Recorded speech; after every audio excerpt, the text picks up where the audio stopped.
discuss the Kwikset Titan lock. Kwikset Titan is a residential Kwikset lock. They don't make them anymore. You can still occasionally find them some places, old packaging, and you can still get parts for them if needed. The Kwikset Titan, I actually liked the Kwikset Titan. It was easy to rekey compared to some of the other locks out there.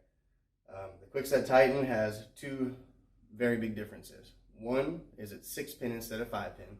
Your traditional KW1 key is a 5-pin key, and your KW10, which is this key, this is a 6-cut key. It adds, instead of adding the 6-cut to the end of the key, it adds it to the very front of the key though.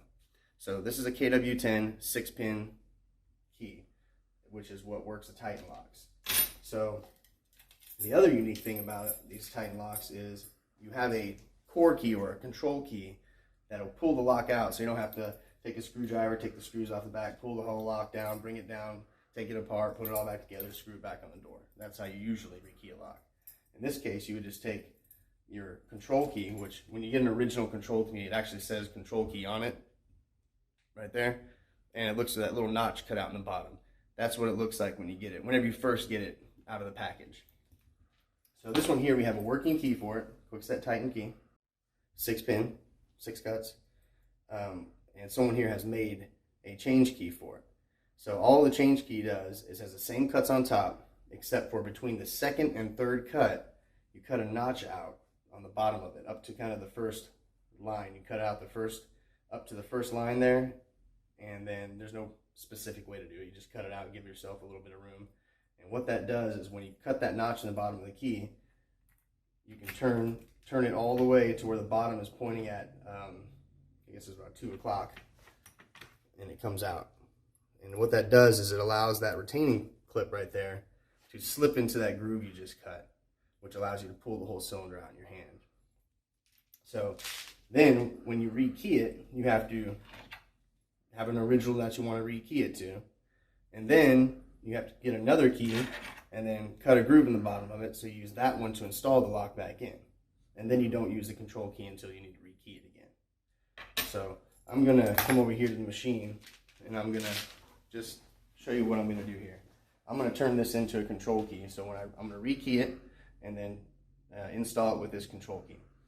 So between the second and third cuts, I'm just going to turn on my duplicator. And between the second and third cut, just very gently push this against the wheel, because it will kick the key out of your hand if you're not careful.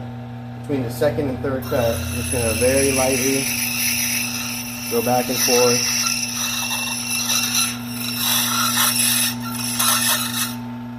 Very gently.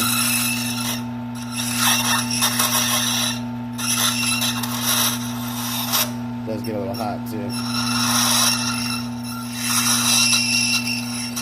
Alright. So between the second and third cut, I have a groove and widen that out a little bit more to make sure you can make it wider than it needs to be. It'll still work. Okay. So now I've cut a groove in the bottom of that, right up to that first line right there. I cut that groove into it. So I'm going to set that aside really quick. And I'm going to take this lock right here.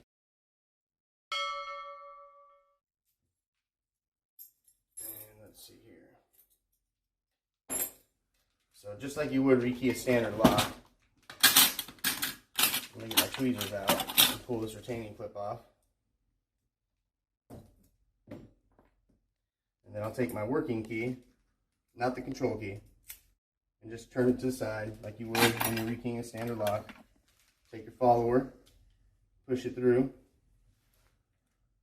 and if you notice, there's 6 pins in there because it's a 6-cut key.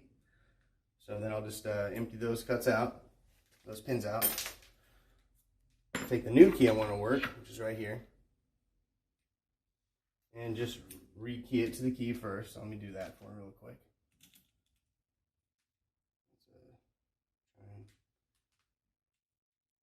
Okay, so the first cut is looks like a 2. I'm guessing there's no numbers on here, so I'm just eyeballing it. So yeah, 2, even the 2 is a little low. I'm sorry, I got the wrong pin actually. There you go, 195 is a 2. Got to mix up a Schleg for a second. Okay, there you go, and the next one looks like it might be a 6. Yep, 2, 6, and another 2 it looks like. 195 pin, and then another 2. And then you want them, of course, just like when you're rekeying a lock, all flush. You want them all to line up flush so it turns smoothly in the shear line. All right, after that, I've got a 5 and then another 2, it looks like. 5's a 264, and then a 195 for a 2. They should all be flush, right? Everything's flush. Okay, so now let's put it back in like you would when you rekey a normal lock. Let's get it to turn over. Let's put the tail piece back on. Okay, so my key works the lock. The old key does not. Oh, it does work. Huh. Oh, copy the same key. Okay, so I rekeyed it back to the same key basically. So I made the change key that I made here. We'll see if it works now. I should be able to turn it where the bottom of it goes about 2 o'clock, and that should fall in. So it is working. So where I cut that groove at works. So then I just turn that back over. And then when I reinstall this, because the bolt is already thrown, remember you have to time it with the tail piece, just like you would any other lock. So I just want to make sure I look in there and I see it has that detail piece. So it can't go in like this, it can't go in like that. It has to go in just whatever the shape is in there right now. So I'll turn that to where that's the retaining clip is falling into the bottom of the key. I make sure my tail piece is facing the right direction, and I get the tail piece to fall into that slot. And then once I get it to work in, turn it back straight up and down. Put the key back in here. Everything works. The lock will not fall out in your hand unless someone uses the control key and then turns it to where the bottom of the key is at 2 o'clock position. Then it'll start to come out. So that's a Kwikset Titan lock. 6-pin Kwikset key. KW1 is a 5-pin key. KW10 is a 6-pin Kwikset key. And like I said, these locks, I like rekeying these locks. When I get to a house with these, it's fantastic, especially if they're all keyed to the same key. Just make a copy, cut a groove in the bottom of it, take all the locks out, key it all up to a new key, copy that new key onto another key, cut a groove in the bottom of it, put it back in with the control key, and you're good to go. If you have any ideas for new content, you can leave us a little note in the bottom or a comment saying, hey, I'd like you to make a video on residential rekeying, commercial rekeying, safes, whatever it may be. If you'd follow us on LinkedIn, Instagram, Twitter, we're also on Facebook. If you follow us on any of those and subscribe to us on our YouTube channel, we sure appreciate the support.